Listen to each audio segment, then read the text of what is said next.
They say the devil wears Prada. Well, in 2012, he really did. Today, we're diving into one of the most legendary menswear shows of the 21st century, and trust me, you'll want to stick around. Don't forget to hit like and subscribe because you're about to meet 10 villains who made the fashion world hold its breath. Before we meet the villains, let's talk about Miuccia Prada. Born in Milan in 1949, she inherited the family business but turned it into one of the most influential fashion houses in the world. Prada isn't clothes, it's about ideas. She mixes intellect, irony, and rebellions into her designs, constantly challenging how we see style. With this fall-winter 2012 menswear collection, she didn't just design outfits, she crafted a thriller, a live-action story where each step and glance mattered. First, Gary Oldman, terrifyingly confident, the kind of villain who seems to always be 2 moves ahead. You can't look away from him. I love him. Next, Willem Dafoe, intense, precise, and commanding. He gives off danger in a controlled, professional way. Adrian Brody, unpredictable, charming, a little wild, making you question what he might do next. Tim Roth, observant, intelligent, a true actor. Jamie Bell, fresh, sharp, hungry to prove himself, a mix of energy and potential chaos.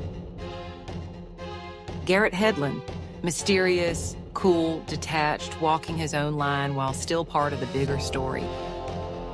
Emile Hirsch, spontaneous, exciting, a little dangerous. You never know what he'll bring to the scene. Victor Kirill, the loyalist, steadfast, reliable, devoted to the plan, the backbone of the villainous team. Adrian Sahoris, the silent observer, quiet, watching, analyzing everything, a subtle but essential presence. Now let's talk about why this show was so groundbreaking. Prada drew from Cold War thrillers, espionage films, and the archetype of the classic villain. The idea was to merge menswear with a cinematic experience, to tell a story of power, intrigue, and tension. The runway was like stepping into a thriller film. A massive red carpet stretched across 20 by 35 meters, dotted with geometric black flowers that felt almost coded, almost secret. Above, 6 neon chandeliers made from 300 tubes each cast a cold, eerie light, giving the room a cathedral-like, tense atmosphere. The audience sat along the edges, almost like they were intruders spying on the villain's world. The accessories played a huge role in storytelling. Tinted sunglasses added an air of mystery, and subtle graphic prints hinted at hidden complexity. Even the smallest details were part of this villainous world, reinforcing the personalities we'd just met. Every choice had meaning. What makes this show unforgettable is how it blurred fashion and cinema. Each actor brought his own villain energy, turning the runway into a live movie scene. The pacing, the expressions, the choreographed steps, it all felt like watching a thriller unfold in real time. Prada essentially directed her own short film, live, with the runway as the screen and the audience as the viewers.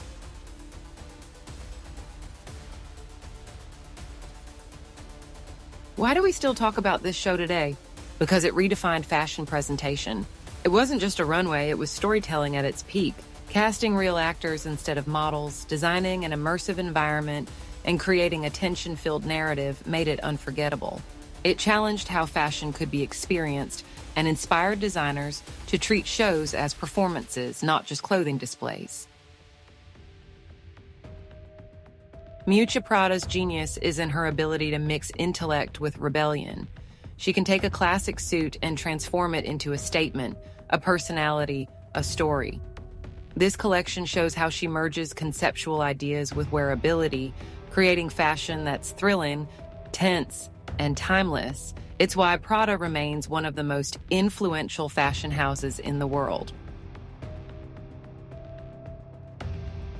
So the Prada Fall Winter 2012 menswear collection wasn't just fashion, it was cinema. It was a story of villains, power, and suspense told through fabric, movement, and design. And every time we look back at it, we're reminded that in the world of couture, the devil doesn't just wear Prada, he commands it.